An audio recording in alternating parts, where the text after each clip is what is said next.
The key to understanding Boxcutter is that it is a tool of fallbacks. Our goal is to assist you no matter the case. So if you begin drawing over the mesh, you will perform basically a regular surface-oriented drawing. If you begin drawing off of the mesh, we will orient your drawing to view, allowing you to just perform your extrusion based on view, which is an alternative way to use Boxcutter, alternative to drawing oriented to the surface. However, if you have nothing selected at all, we also have a fallback for that, where you begin drawing oriented to the world. In this case, my world is set to Y. I need to set it to Z, but once you have your world set to Z, you can begin drawing on the ground floor of your world, just begin creating shapes without any issue, jump through all the shapes and just create shapes on the fly without any issue whenever you're using make, because nothing is selected and we have our world set to Z.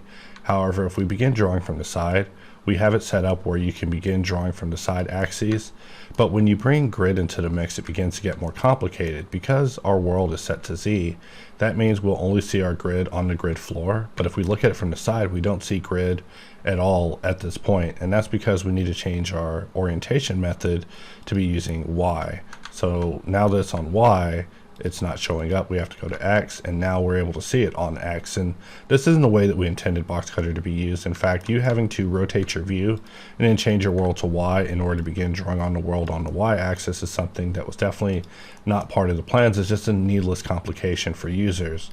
So for that reason, we attempted to perform some improvements on this latest update of Boxcutter 7.18.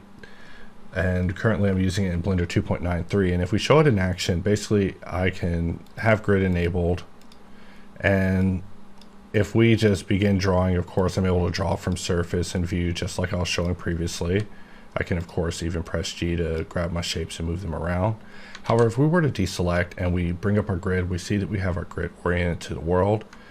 However, if we look at it from the side, like we are now, we also see that the grid now knows to orient itself to the side whenever you're no longer looking at it from front.